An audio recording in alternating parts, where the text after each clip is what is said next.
Story number 1. The Shadow in the Office. I've always been a night owl, finding solace in the quiet hours when the world outside sleeps. The office, perched on the 15th floor of the old Harrington Towers, was my sanctuary. As a financial analyst, my days were filled with numbers and spreadsheets, but it was the solitude of the night shifts that I truly cherished.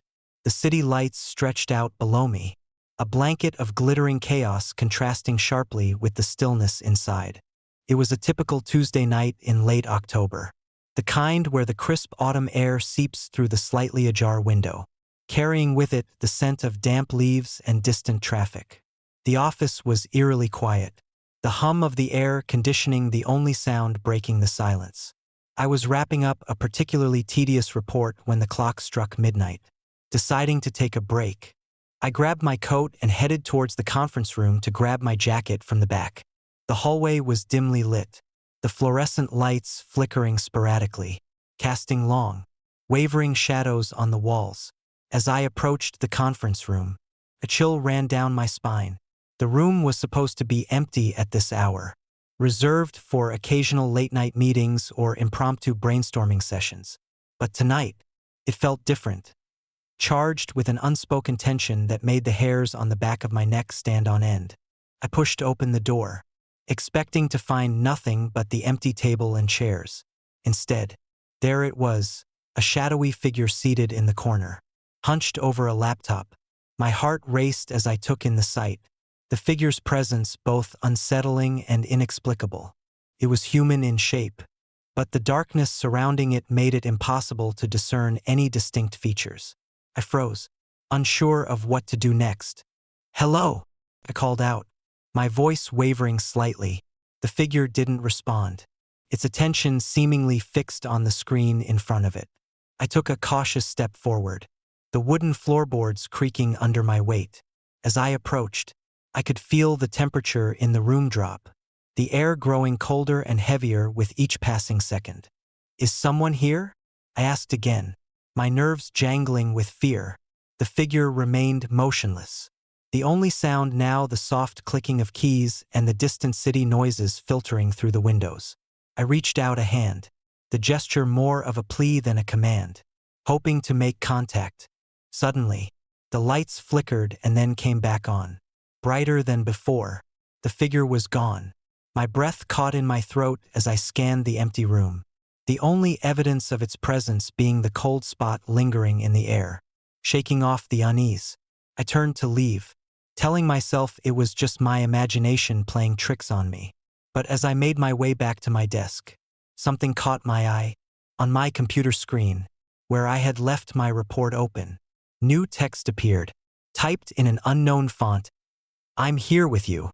I stared at the message, my mind racing to make sense of it. It was impossible. There had been no one else in the office except me all night. My rational mind tried to dismiss it as a glitch or a hallucination brought on by fatigue. But deep down, I knew something was terribly wrong. The next morning, I recounted the incident to my colleague, Sarah, who had come in early to start her day. She listened intently, her expression a mix of concern and skepticism. "Maybe it was just a prank," she suggested. "You know, someone messing around with the office computer." I nodded, appreciating her attempt to rationalize the experience. Still, the unease lingered, a nagging doubt that refused to be silenced. Over the next few nights, the occurrence repeated itself. Each time, I would find the message on my screen. Each time, the shadowy figure would appear in the conference room, only to vanish when the lights came back on. Determined to get to the bottom of it, I decided to set up a camera in the conference room. If there was someone or something else in the office, the footage would capture it. I spent the afternoon installing the camera, ensuring it had a clear view of the entire room. Satisfied with the setup, I returned to my desk, the weight of anticipation pressing down on me. That night, as the clock struck midnight, I watched the live feed from my phone, observing the conference room as I had done countless times before. The room was silent, the only movement the occasional flicker of the camera's feed. But then, out of nowhere, the shadowy figure appeared, just as I had seen it. My breath hitched as I watched it sit down, its presence sending a chill through the room. I held my breath, waiting for the lights to flicker and the figure to vanish. But this time, nothing happened. The lights remained steady, the figure's eyes meeting mine through the lens. A wave of fear washed over me as the realization set in. I wasn't alone. "I'm here with you," the figure typed on my computer, the message appearing in real time on my screen. The room began to grow colder, the temperature dropping rapidly as the shadowy presence pressed closer. I could feel its gaze, the intensity of its stare making my skin crawl. My mind raced, desperately searching for a way to break free from its invisible grip. But no matter what I did, I couldn't escape the feeling of being watched, of being trapped in a nightmare that refused to let go. Desperate, I reached out to the camera, trying to interact with whatever was haunting the office. "Who are you? What do you want?" I typed, my hands trembling as I sent the message. There was no response. The figure simply sat there, its presence overwhelming and suffocating.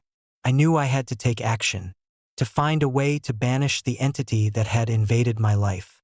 Researching the phenomenon, I discovered accounts of spirits trapped in physical spaces, bound by unfinished business or unresolved trauma. Could this shadowy figure be a restless soul, unable to move on? Determined to help, I decided to confront the spirit directly. I spent the following nights preparing, gathering tools and information that might aid in releasing the entity. I set up multiple cameras, placed mirrors around the conference room to disrupt the spirit's focus, and even lit candles in hopes of creating a protective barrier. On the fifth night, as the clock struck midnight, I felt a surge of determination. I entered the conference room, the air thick with anticipation and fear. The room was darker than usual, the shadows stretching and twisting in unnatural ways. I took a deep breath, my heart pounding in my chest, and addressed the spirit. "If you're here, please let me help you. What do you need to move on?" For a moment, nothing happened. Then, slowly, the figure began to materialize once more, its red eyes burning with an intensity that pierced through me. "I can't move on," it typed, the message appearing on my screen. "I need closure." My mind raced, trying to understand what could have bound this spirit to the office. Was there an unresolved issue from the past? A tragedy that needed acknowledgement? I delved into the history of Harrington Towers, uncovering old records and speaking with longtime employees. What I found was a dark chapter, a story of a former employee who had died under mysterious circumstances, his death shrouded in secrecy and overshadowed by company cover-ups. Determined to give the spirit the closure it sought, I arranged a memorial in the conference room, inviting former employees and their families to honor the memory of the lost colleague. As we gathered, I spoke about the importance of remembering and acknowledging those who had been forgotten, ensuring that their stories were heard and their spirits respected. That night, as the memorial concluded and the guests left, I felt a sense of calm settle over the office. The temperature rose, the oppressive darkness lifting, and the once haunting presence felt lighter, as if a weight had been lifted from the room. I returned to my desk, finding the conference room empty once more.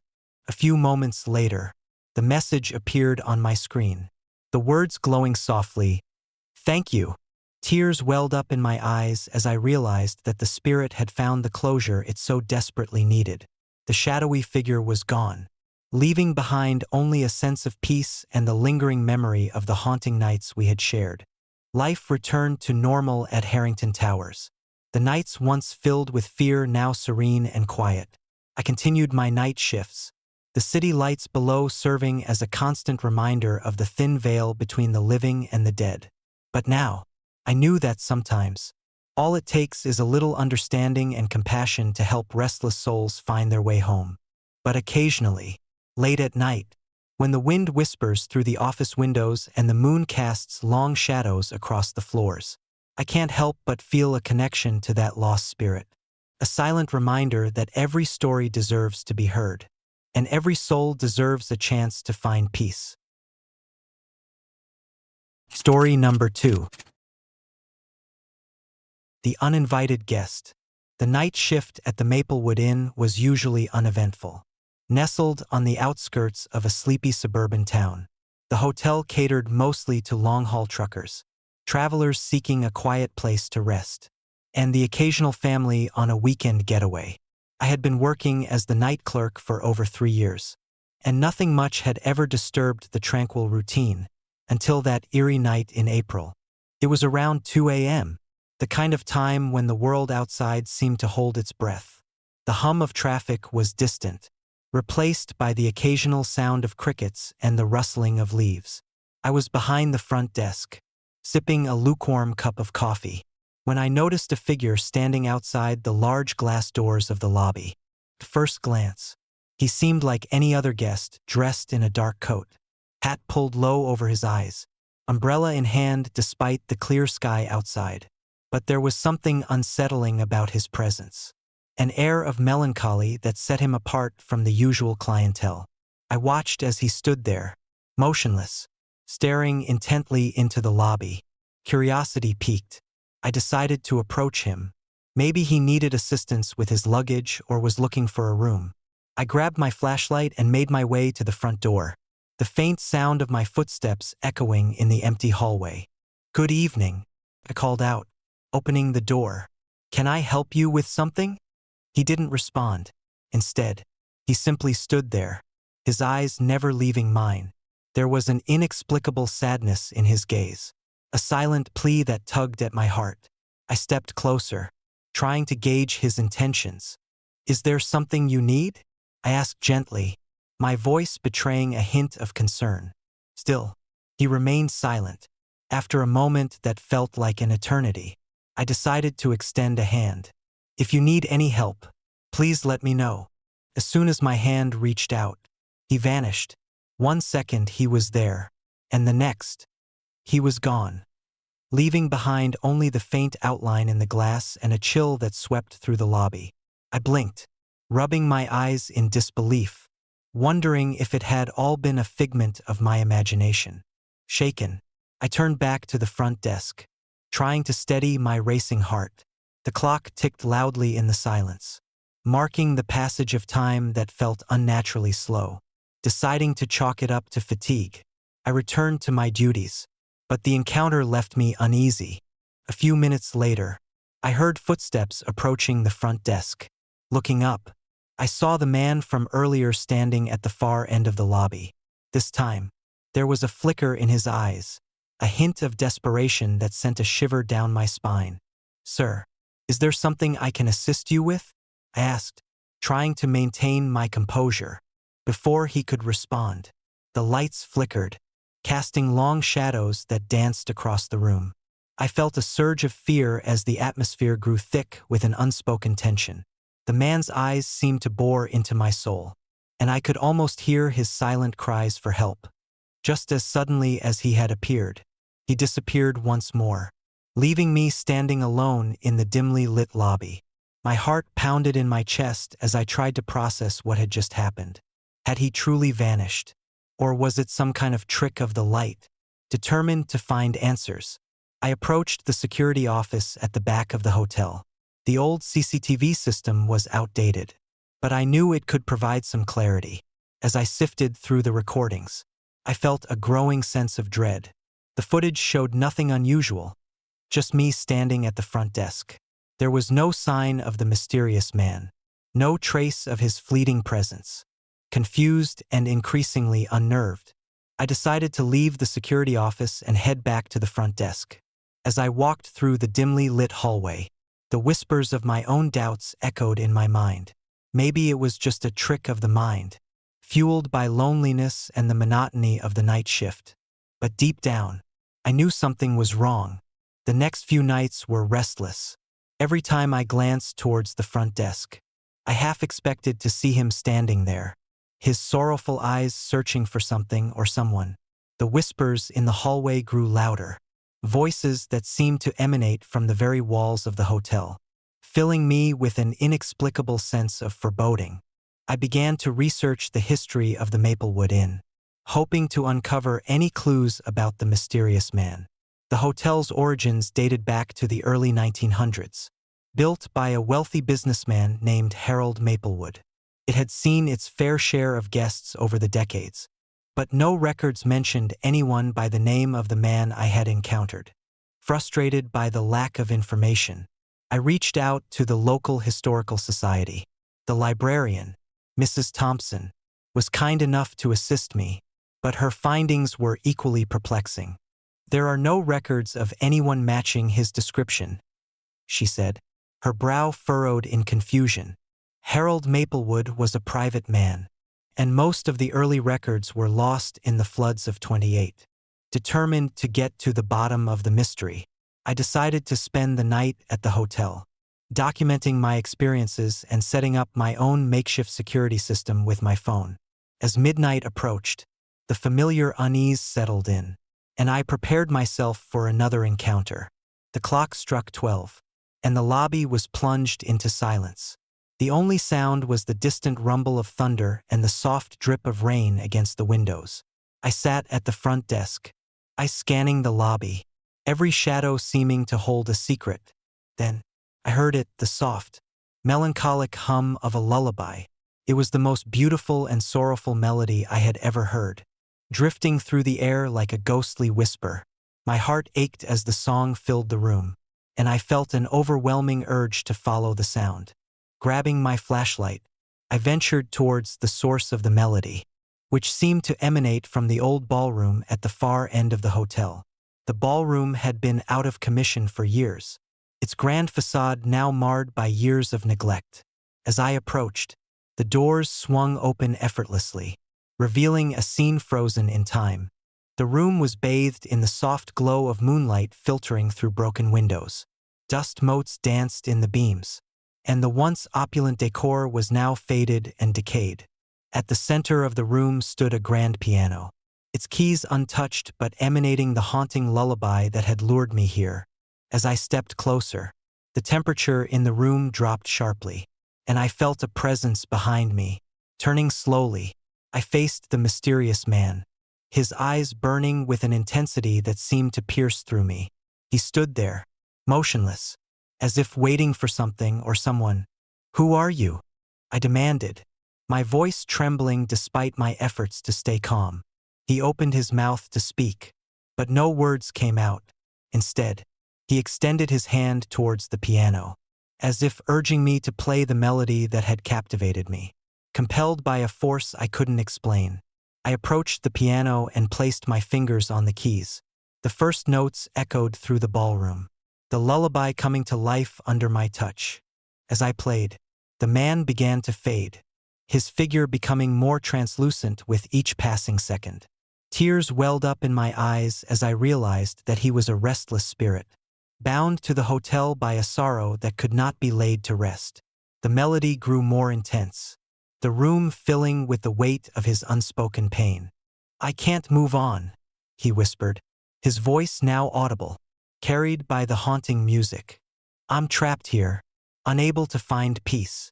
Determined to help, I continued to play, the notes flowing smoothly from my fingers.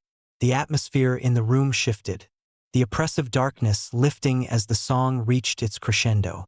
The man's form solidified once more, his eyes meeting mine with a mixture of gratitude and relief. "Thank you," he whispered, a faint smile gracing his lips. "You've set me free." With those final words, he vanished completely, the room returning to its silent state. The lullaby faded, leaving behind a profound sense of peace and closure. I sat there, breathless and overwhelmed, knowing that I had played a part in unraveling the mystery of the Maplewood Inn. The next morning, the hotel felt different, lighter, as if a burden had been lifted from its very foundations. The whispers in the hallway ceased, and the lingering sadness that had haunted my nights was gone. I knew that the spirit of Harold Maplewood had finally found peace, and with it, the Maplewood Inn could move forward, free from the shadows of the past. In the days that followed, the guests at the hotel noticed the change. The atmosphere was warmer, the air filled with a renewed sense of tranquility. The old stories of hauntings and restless spirits were replaced by tales of a place where memories lingered. But so did the promise of a fresh start. As for me, I continued my night shifts with a newfound sense of purpose and understanding. I realized that some mysteries were meant to be unraveled, that compassion and determination could bridge the gap between the living and the dead. The Maplewood Inn became more than just a job. It was a sanctuary where stories were heard and peace was restored. But sometimes, late at night when the wind rustles through the trees and the rain taps gently against the windows, I catch a glimpse of a shadow moving through the lobby, a silent reminder of the night I helped a restless spirit find his way home. And in those moments, I'm reminded that every place has its secrets, and every story deserves to be told and understood. Story number 3. The Haunted Supermarket. I've always enjoyed the solitude that comes with working the night shift at Brightmart, a small but busy supermarket nestled on the outskirts of our town. The fluorescent lights buzz quietly overhead, and the aisles stretch out endlessly, filled with products that come and go with the passing days. Most nights are uneventful, a quiet rhythm of restocking shelves and tidying displays. But there are nights when the silence feels heavier, when the shadows seem to move just out of the corner of my eye. My name is Ethan Miller, and for the past 2 years, I've been the lone night shift employee at Brightmart. It's a decent job, pays the bills, and offers me the peace I crave after long days at my daytime job. But it's also during these late hours that I've started noticing things I can't quite explain. Subtle disturbances that hint at something more sinister lurking within the store's walls. It began about 6 months ago. I was stocking the back shelves in the storage area, a vast space filled with boxes and pallets of goods. The temperature here is always a bit cooler, the air thick with the scent of cardboard and plastic. One night, as I was arranging a new shipment of canned goods, I heard it, a faint sound of footsteps echoing down the aisle. At first, I thought it was just my imagination, or perhaps the building settling. But then I heard it again, more distinct this time, the soft padding of shoes against the hard floor. I turned around, expecting to see another employee, but the storage area was empty. The only other light came from the flickering bulb overhead, casting long, wavering shadows between the shelves. I tried to shake off the feeling, focusing on my work, but the sense of being watched lingered, gnawing at the edges of my concentration. A few weeks later, the disturbances escalated. Whispers floated through the air, barely audible, like voices carried by the wind. I'd catch snippets of conversations, fragments of words that didn't make sense in the context of my duties. It was during these moments that the isolation of the night shift felt most oppressive, the silence amplifying every odd sound until it became unnerving. One particularly stormy night, with rain hammering against the windows and lightning illuminating the sky in jagged flashes, the eerie phenomena reached a new level. I was in the storage area, reorganizing some boxes, when a cold draft swept through the room, extinguishing the overhead lights. I fumbled for my flashlight, the beam cutting through the darkness, revealing rows upon rows of shelves now shrouded in shadows. That's when I saw her, a doll, seemingly out of place among the industrial packaging and shipping containers. It lay on the floor, its porcelain face cracked and eyes staring blankly into the void. Confused, I picked it up, turning it over in my hands. There was no place for a doll in the storage area, no section that sold toys or children's items. As I examined it, I felt a chill settle over me, a sense of dread that I couldn't shake. I placed the doll back on the shelf, deciding to call it a night and head home. As I walked towards the exit, the whispers grew louder, more insistent, filling my mind with a sense of urgency. My footsteps echoed loudly in the empty store, the sound amplified by the storm outside.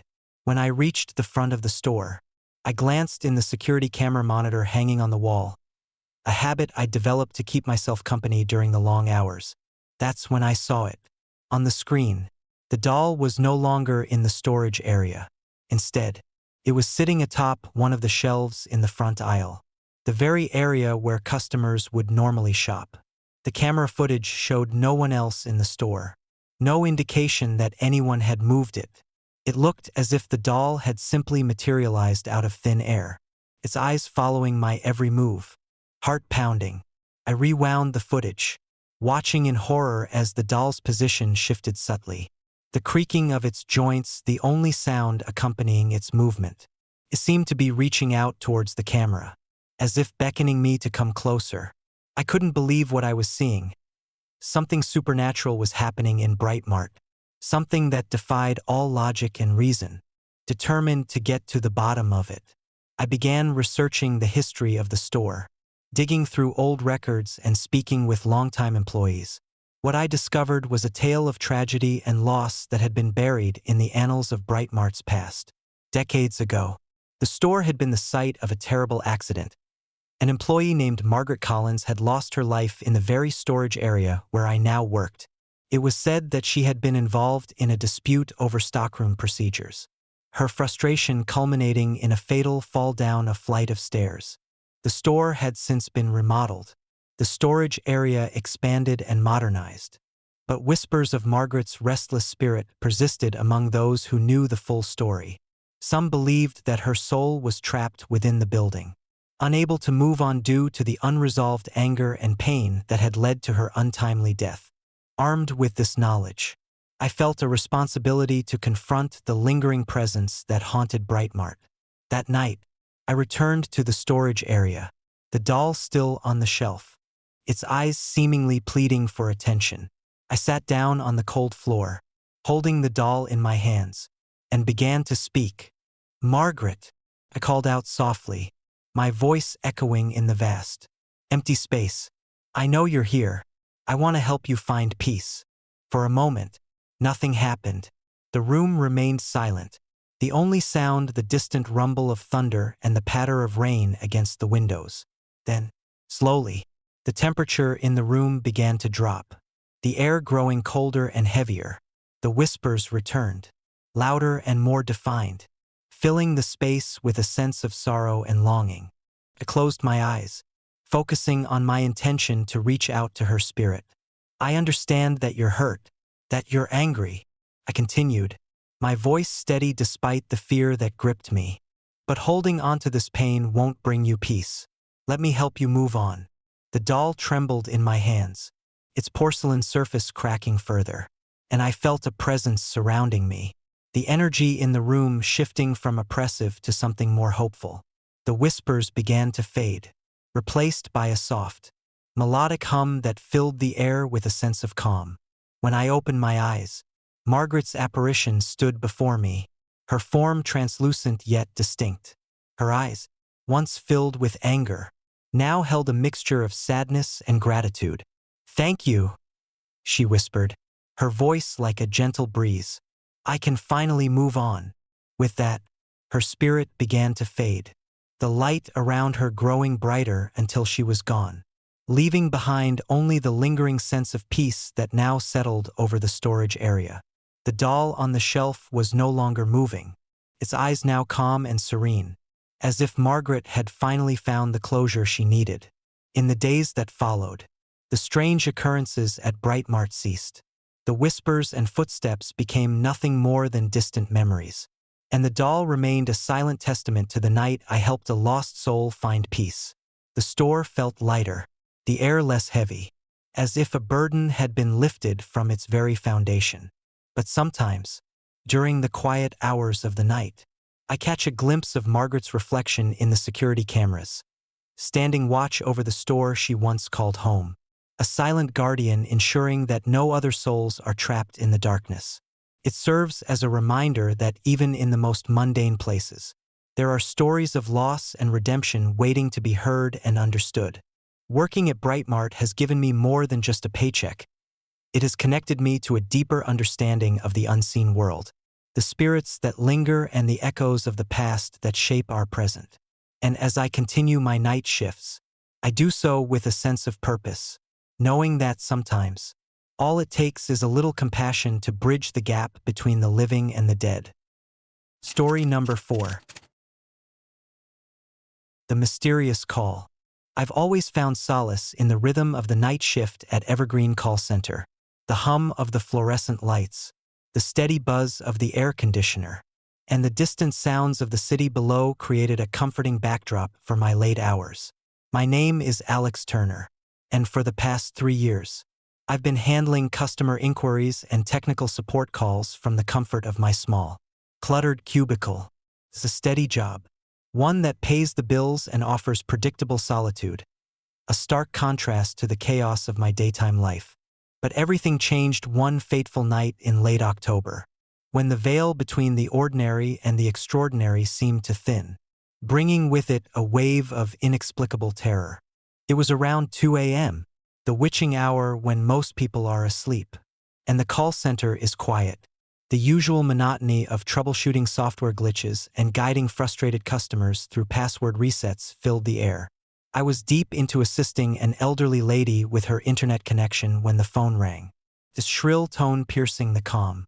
"Hello, Evergreen Support. This is Alex. How may I assist you tonight?" There was no response, just silence on the other end. I frowned, accustomed to impatient hang-ups and brief silences from disgruntled callers. "Are you still there, ma'am?" Still nothing. I decided to let it ring a few more times, thinking perhaps the caller had lost connection or simply hung up without a word. But the silence persisted, unnerving in its completeness. Finally, I sighed and decided to terminate the call, moving on to the next one in the queue. That's when I noticed something odd about the caller ID. A number I didn't recognize. Long strings of digits with no apparent pattern. Curiosity piqued. I decided to call back, despite the company's strict policies against initiating contact with unknown numbers. "Hello," I called, my voice tinged with hesitation. There was no answer, just the same unsettling silence I'd heard before. I let the call go to voicemail, contemplating whether it was worth ignoring. As I turned back to my screen, a chill ran down my spine. The temperature in my cubicle seemed to drop abruptly, my breath visible in the suddenly frigid air. Shaking off the discomfort, I returned to my work, trying to focus on the next call. But the eerie feeling lingered, making it hard to concentrate. The minutes ticked by slowly, each second stretching into eternity. Then, out of nowhere, I heard it, the unmistakable sound of soft, deliberate footsteps echoing through the empty call center. My heart raced as I strained to locate the source of the noise. It seemed to be coming from the direction of the conference room, a place I rarely visited unless there was a team meeting or a technical issue. "Is someone there?" I called out, my voice barely above a whisper. The footsteps stopped, replaced by an oppressive silence that pressed down on me like a heavy blanket. I reached for my phone, contemplating whether to report the disturbance to security or my supervisor. But before I could make a decision, the sound of gentle knocking filled the room, precise and rhythmic, coming directly from the door of the conference room, summoning every ounce of courage. I stood up and approached the door, my heart pounding in my chest. As I reached out to open it, the knocking ceased abruptly. I hesitated, my hand trembling, before finally turning the knob and pushing the door open. The conference room was empty, the long table devoid of any chairs or signs of recent use. The only thing out of place was a single, dusty handprint smeared across the glass window, a dark, wet mark that glistened unnaturally in the dim light. My mind raced, trying to make sense of the apparition. "Who's there?" I demanded, but there was no response, only the lingering sense of someone or something having been there moments before. I took a step back, my instincts screaming at me to leave the room immediately. As I turned to go, a sudden draft swept through the space, extinguishing the overhead lights and plunging the room into darkness. Panic surged through me as I fumbled for my flashlight, the beam cutting through the blackness to reveal an empty room once more. Breathing heavily, I closed the door and returned to my cubicle, the image of the wet handprint etched into my mind. I tried to rationalize the events, convincing myself that it was a prank or a figment of my stressed mind. But deep down, I knew something was terribly wrong. The following days were marked by a series of unsettling occurrences. Calls from the mysterious number became more frequent, each one filled with an eerie silence that spoke volumes. Occasionally, during these calls, I'd hear faint breathing on the other end, a heavy, labored sound that sent shivers down my spine. One particularly stormy night, as rain lashed against the windows and thunder rumbled in the distance, I received another call from the unknown number. This time, instead of silence, I heard a whisper, a chilling, almost inaudible voice that seemed to echo directly inside my mind. "I'm watching you," the voice breathed, sending a surge of fear through my entire body. Frozen in place, I stared at the phone, unable to comprehend the message. My mind raced with possibilities. Was this a deranged individual, a ghost, or something else entirely? I felt a presence in the room, a weight that made it difficult to breathe, as if invisible eyes were scrutinizing my every move. Desperate for answers, I decided to document the occurrences, keeping a detailed journal of each call and every strange event. I hoped that by understanding the pattern, I might find a way to end the nightmare that had infiltrated my life. One night, determined to uncover the truth, I set up a camera in the conference room, hoping to capture any supernatural activity that might explain the handprint and the mysterious calls. I positioned the camera to cover the entire room, including the window where the handprint had appeared.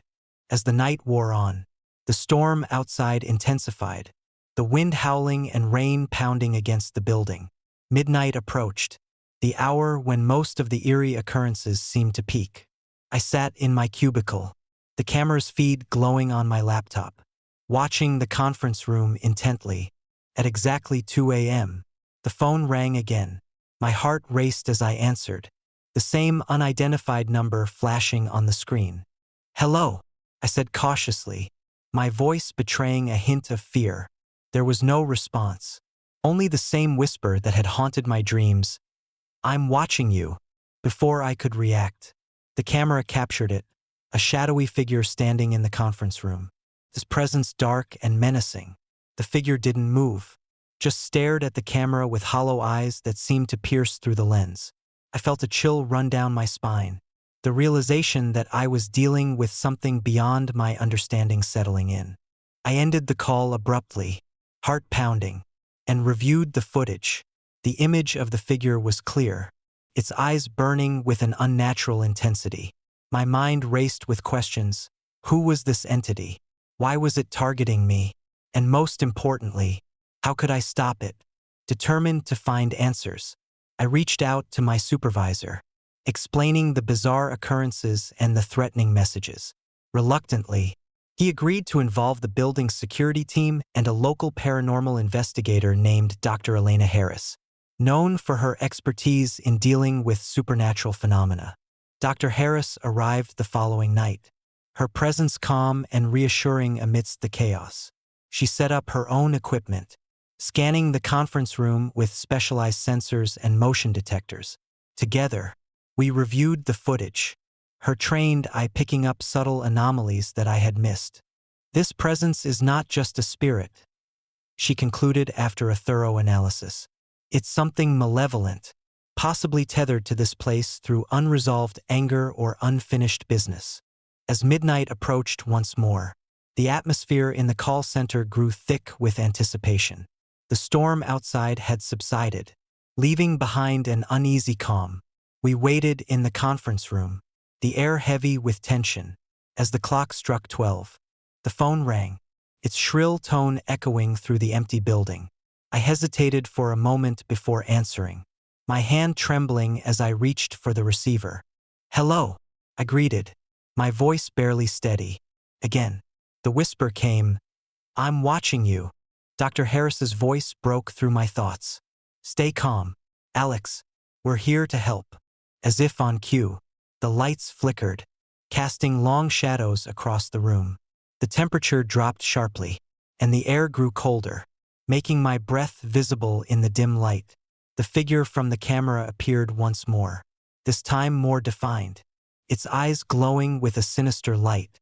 "It's time to pay for what you did," the voice hissed, the words slicing through the silence like a knife.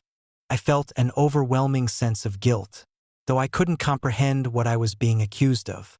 "I don't understand," I stammered, desperation creeping into my voice. "What did I do?" The figure advanced slowly, his presence oppressive and unyielding. "You took what was mine," it declared, its voice now louder and more forceful. "You destroyed everything." Memories began to surface, faint and fragmented, a previous life, perhaps, where I had been involved in an accident, a tragedy that had left lives shattered. But the details were hazy, the truth obscured by time and trauma. Dr. Harris intervened, her voice firm and authoritative. "Release him, Alex. Let go of the past." Tears welled up in my eyes as the weight of unresolved guilt pressed down on me. "I'm so sorry," I whispered, the words barely audible. The figure paused, its expression softening for a moment before it nodded slowly. "Find peace," it murmured, the malevolent energy dissipating as suddenly as it had appeared. The lights returned to their normal brightness, and the temperature in the room rose back to a comfortable level.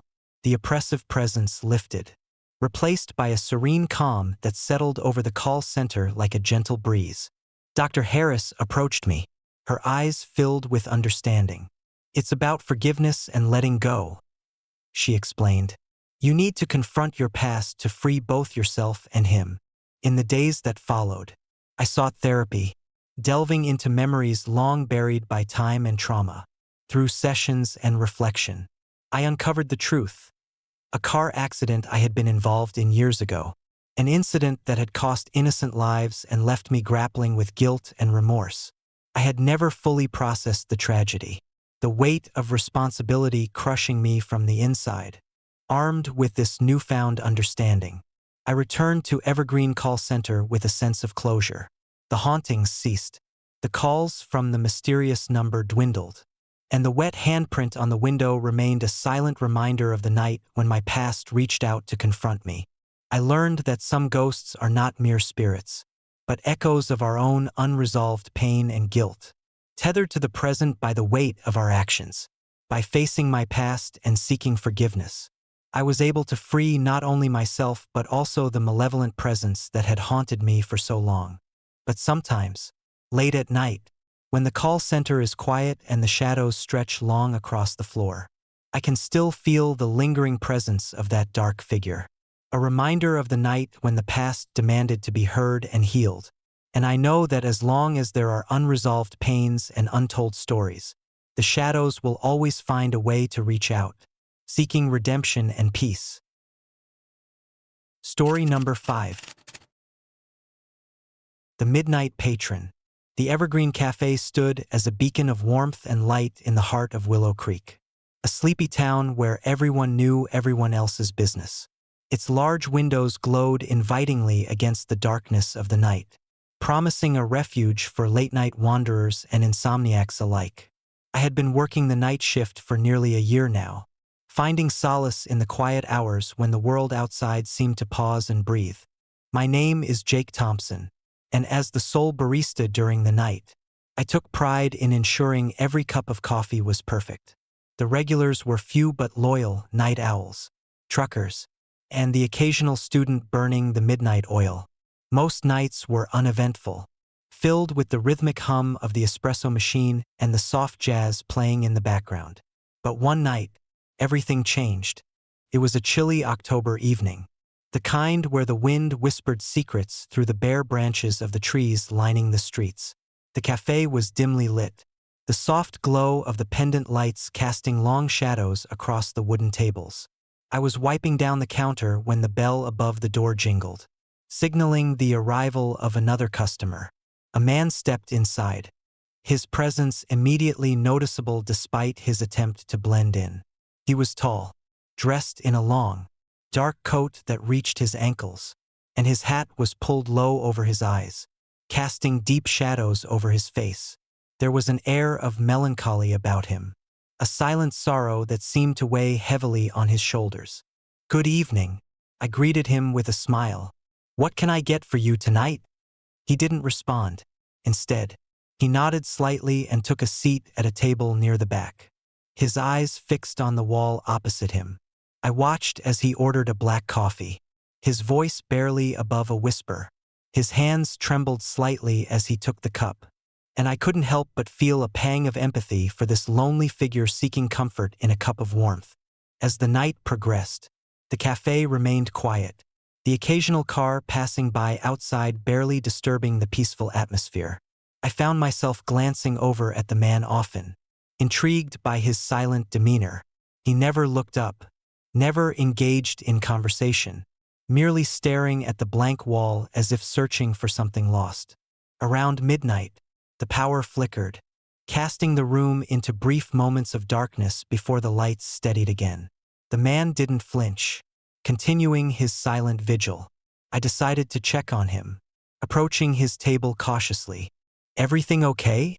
I asked gently, pulling up a chair. He looked up, and for the first time, I saw his eyes pale blue, almost translucent, reflecting a depth of pain that words couldn't capture. He shook his head slowly, as if trying to dispel a lingering nightmare. "I'm fine," he murmured, but his voice cracked, betraying his composure. "Just needed a place to think." I nodded, understanding the unspoken need for solitude. "Take your time. I'm here if you need anything." As I returned to the counter, I couldn't shake the feeling that something was off. The man's presence seemed to anchor the air around him, a heavy stillness that contrasted sharply with the usual liveliness of the cafe. I busied myself with making another cup of coffee, but my mind kept wandering back to him. Hours slipped by, and the night deepened. The man remained at his table, his gaze never wavering from the wall. I continued my duties, but an uneasy tension hung in the air, making the usual comforting sounds of the cafe feel strained and unnatural. Just before dawn, as the first light of day began to seep through the curtains, I noticed something peculiar. The man's coffee cup was still full, untouched, despite the hours that had passed. Curious, I decided to check on him once more. Approaching the table, I called out softly, "You've been here all night. Maybe you should take a break." He looked up, his eyes now filled with a haunting emptiness. "I can't leave," he whispered, his voice echoing slightly in the quiet room. "Not yet." Before I could respond, a sudden gust of wind swept through the cafe, causing the door to slam shut behind me. The lights flickered violently, plunging the room into darkness for a few heartbeats before stabilizing. In that brief moment, I thought I saw him, standing at the doorway, his figure almost ethereal, his eyes burning with an unspoken rage. I blinked, and he was gone, leaving behind only the lingering chill and the full coffee cup still perched on the table. My heart raced as I looked around, realizing I was alone. The door remained firmly shut, the sound of my own breathing the only thing breaking the silence. I hurried back to the counter, my hands trembling as I reached for the phone to call security. But when I turned to check on the man, he had vanished, leaving no trace of his presence, no coffee cup, no chair moved, nothing. It was as if he had never been there at all. Confused and unnerved, I decided to review the security footage. As I watched the recordings from earlier that night, my blood ran cold. There he was, sitting silently at his table, staring at the wall. But when I approached him, he disappeared, leaving only the empty chair and the untouched coffee cup. The footage showed me looking around, finding nothing out of place. I paused the video, my mind racing to make sense of what I had witnessed. Had it all been a figment of my imagination? But the chill that still hung in the air and the weight of his sorrowful gaze left no doubt in my mind. Something supernatural had occurred that night. Determined to find answers, I delved into the history of Evergreen Cafe. I discovered that decades ago, the building had been home to a small bookstore, beloved by the community. But one tragic night, a devastating fire had consumed the entire place, claiming the lives of the owner and several loyal customers who had been trapped inside. Whispers of restless spirits and lingering sadness had since haunted the cafe, but nothing concrete had ever been reported until now. It seemed that the man's apparition was the latest chapter in the cafe's haunted legacy, a soul unable to move on, seeking solace in the very place that had once been a beacon of community and warmth. I decided to take action, hoping to help the lost spirit find peace. I organized a small memorial service, inviting the regular customers and friends to gather at the cafe as dawn broke. We lit candles, shared stories of loved ones lost, and released floating lanterns into the sky, hoping to lift the spirits burdened by their untimely fate. As the sun rose, casting a golden hue over Willow Creek, I felt a sense of calm settle over the cafe. The heavy atmosphere lifted, replaced by a renewed sense of hope and community. The man's apparition never returned, his presence finally finding peace amidst the collective compassion and remembrance of those he had once known. But sometimes, during the quiet hours of the night, when the wind whispers through the trees and the cafe stands silent, I catch a fleeting glimpse of a shadowy figure in the corner, his eyes filled with gratitude and relief. It serves as a haunting reminder that some souls linger, seeking understanding and peace, and that even in the quietest of places, the echoes of the past can resonate deeply, shaping the present in ways we can scarcely comprehend. Evergreen Cafe remains a symbol of resilience and compassion, a place where the living and the departed coexist in a fragile balance. And as I continue my night shifts, I do so with a profound respect for the unseen stories that unfold within these walls. Forever changed by the night, I encountered the shadowed patron who taught me the true meaning of empathy and closure. Story number 6. The Silent Cries. I've always found comfort in the predictable rhythm of my night shifts at St. Agnes Hospital. Nestled on the outskirts of our sleepy town, the facility had long since ceased its operations, repurposed into a sprawling storage warehouse to accommodate the growing needs of the community. The once bustling corridors, filled with the sounds of beeping monitors and hurried footsteps, were now eerily silent, save for the occasional creak of aging infrastructure and the distant hum of the cooling systems. My name is Laura Bennett, and as the sole night nurse assigned to oversee the transition of this old hospital into its new role, my days and nights blended into a monotonous routine. The fluorescent lights cast long shadows across the empty halls, and the scent of disinfectant lingered in the air, a lingering reminder of the lives that once thrived within these walls. Most nights were uneventful, spent organizing supplies, conducting inventory, and ensuring that the vast storage areas remained orderly. But there were nights when the silence felt too thick, too oppressive, and the shadows seemed to hold secrets best left undisturbed. It was during one such night in late October that the first unsettling occurrence took place. The wind was howling outside, rattling the windows and causing the old building to groan under its force.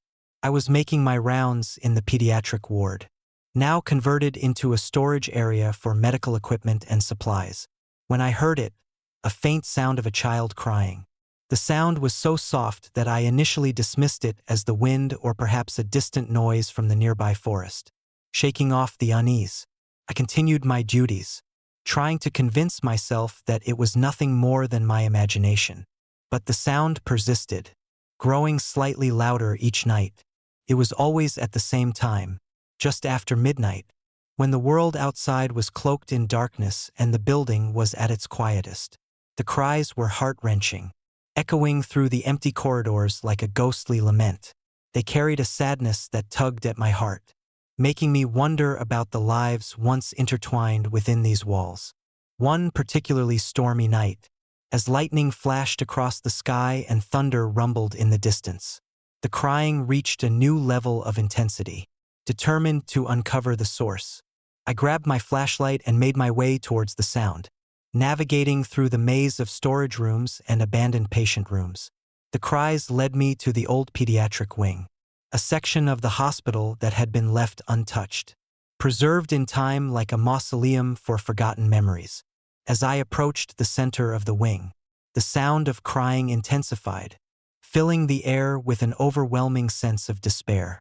My flashlight flickered, casting erratic beams of light that danced across the walls adorned with peeling wallpaper and faded murals. The crying seemed to emanate from one of the storage closets, an unassuming door that led to a cramped, dark space filled with old medical supplies and discarded toys. Taking a deep breath, I pushed open the door, the hinges creaking loudly in the oppressive silence. The cries stopped abruptly, replaced by an unnerving stillness that made my skin crawl. I scanned the room, my flashlight cutting through the darkness, revealing rows of dusty shelves and forgotten artifacts of a bygone era. Nothing seemed out of place, yet the air was thick with an unspoken sorrow that hung heavily around me. Shaking off the unease, I turned to leave, but something caught my eye: a small, worn teddy bear sitting atop one of the shelves, its fur matted and eyes staring blankly into the void. I reached out to touch it, the fabric cold and lifeless beneath my fingers. As I held the bear, a sudden chill swept through the room, and the temperature plummeted, causing my breath to become visible in the freezing air. Before I could react, a faint sound of wheels rolling echoed through the room. My heart pounded in my chest as I turned to see an old wheelchair slowly moving across the floor towards me, its wheels squeaking ominously with each turn. There was no one else in the room, no sign of a person guiding the wheelchair. It moved with a purpose, stopping just inches away from me, this presence both unsettling and inexplicable. I backed away slowly, the bear still clutched tightly in my hand, and watched in horror as the wheelchair halted before the shelf. The air grew colder still, and the faint sound of a child's giggle echoed in my ears, sending shivers down my spine.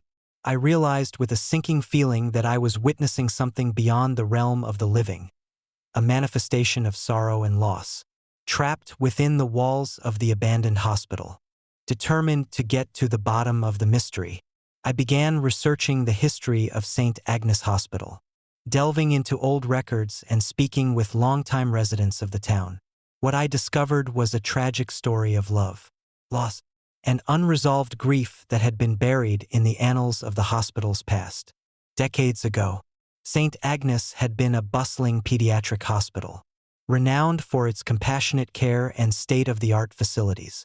But one fateful night, a devastating fire had engulfed the building, claiming the lives of several children and staff members who had been unable to escape the inferno.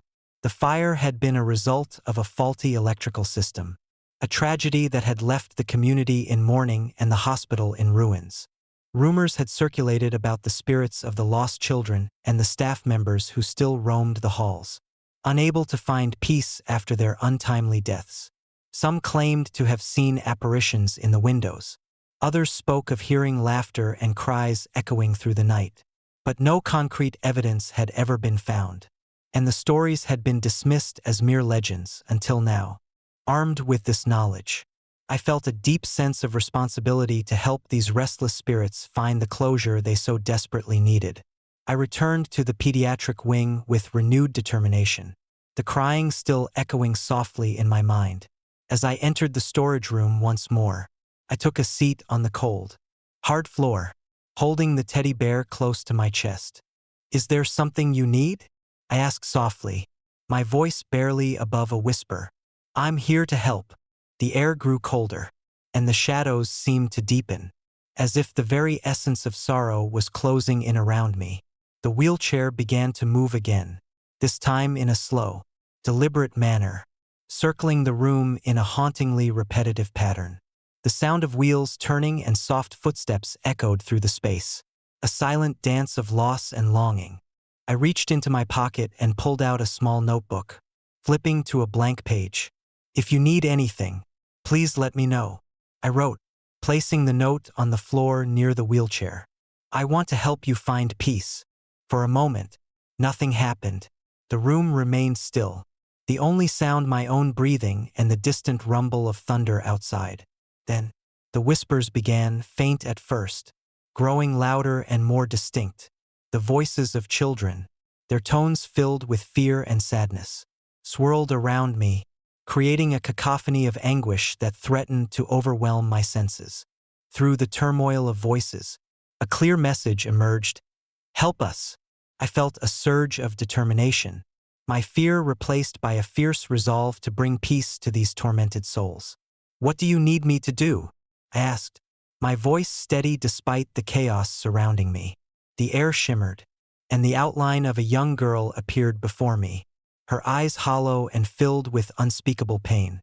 She reached out a hand, her fingers trembling as they touched my shoulder, leaving behind a trail of icy energy.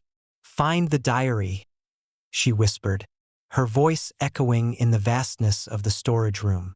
"It holds the key to our salvation." Before I could respond, she vanished, leaving me alone once more with the cries and the moving wheelchair. I knew what I had to do. I scoured the storage rooms, searching for any clue that could lead me to the diary mentioned by the spirit. Hours passed, the night stretching on endlessly, but I refused to give up. Finally, tucked away in a forgotten corner of the storage area, I found an old, leather-bound diary, its cover worn and pages yellowed with age. I opened it, the scent of aged paper filling the air as I began to read the entries within. The diary belonged to a nurse named Margaret Lawson, who had worked at St. Agnes during the time of the fire. Her entries detailed the harrowing events of that tragic night, the chaos and despair as the flames consumed the hospital and the desperate attempts to save the children and staff. But as I read further, the tone shifted, revealing Margaret's deep sorrow and guilt over the loss of her patients and colleagues. She wrote of feeling responsible, of believing that she could have done more to save them, and of the haunting voices that plagued her nights. Understanding dawned on me. Margaret's spirit was trapped by her own unresolved grief, unable to let go of the guilt that bound her to the hospital. The cries of the children were echoes of their own sorrow, their spirits seeking solace and peace from the living. Determined to help Margaret find the closure she needed, I closed the diary and returned to the storage room. The crying had ceased, replaced by a heavy silence that made the air feel thick with anticipation. I placed the diary on the floor near the wheelchair and spoke softly. "Margaret, I've read your diary.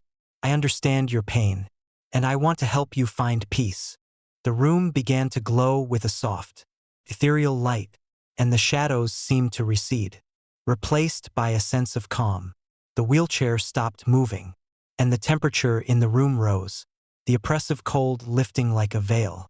Margaret's apparition materialized once more, her eyes now filled with gratitude and relief. "Thank you," she whispered, her voice no longer tinged with sorrow but with a gentle warmth. "I can finally let go." With those final words, Margaret's spirit began to fade, the light enveloping her form as she moved towards the doorway, her presence leaving behind a lingering sense of peace and closure.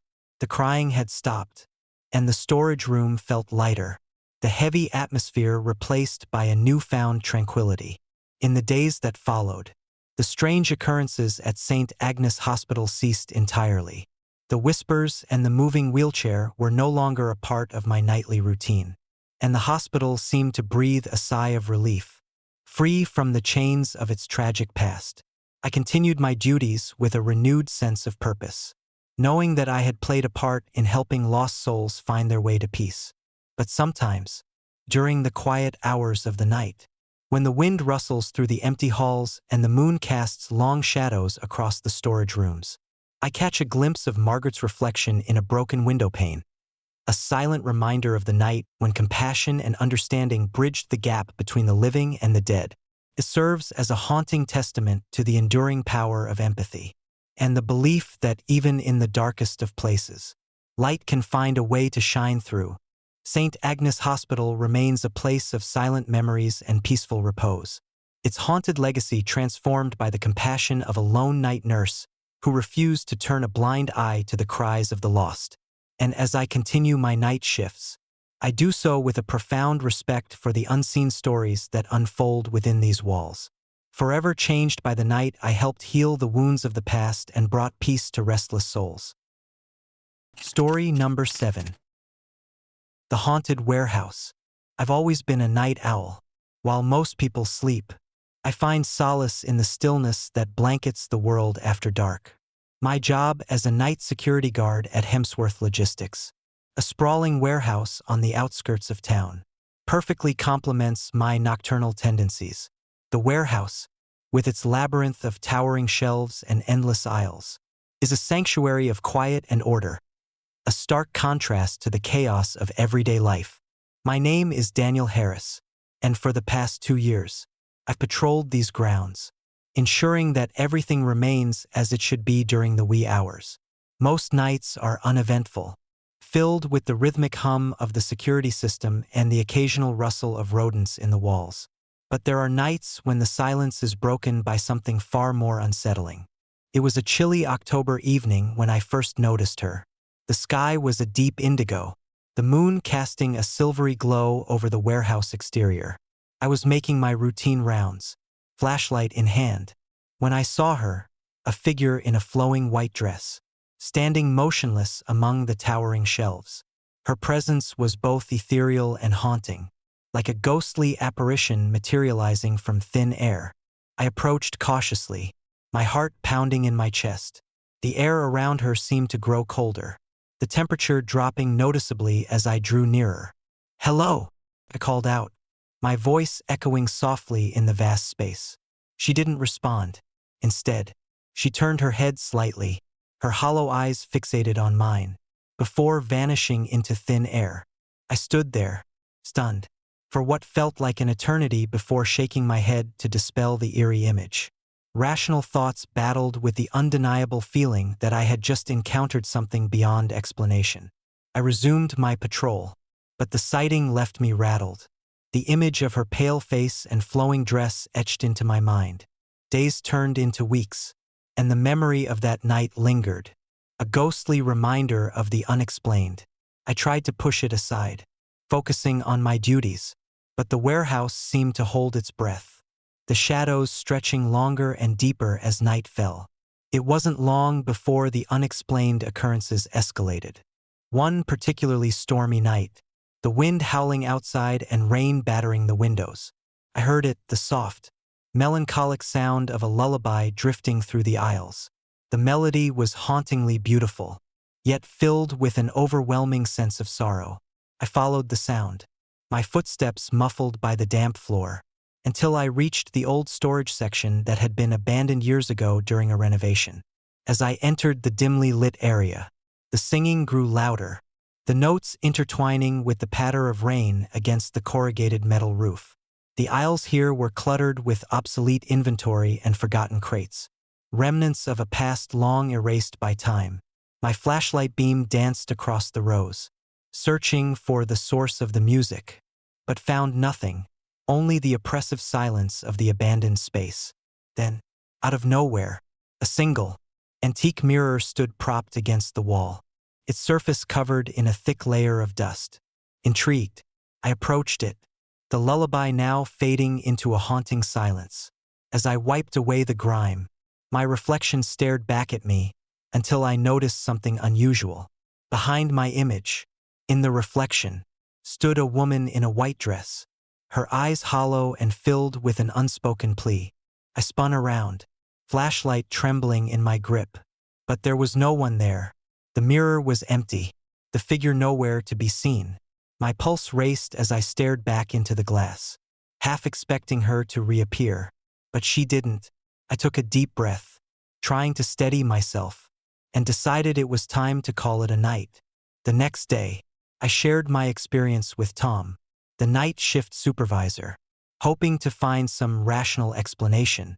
He listened intently, a furrowed brow his only response.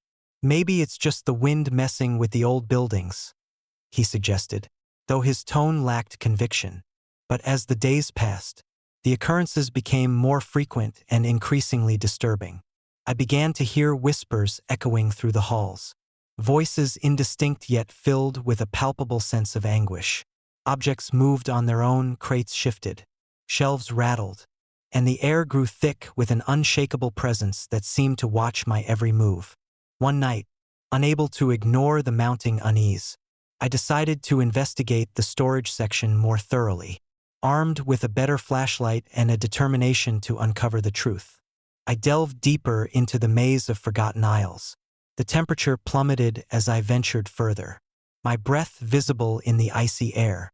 That's when I saw it again, a figure in a white dress, now sitting gracefully on a dusty shelf, her eyes never leaving mine.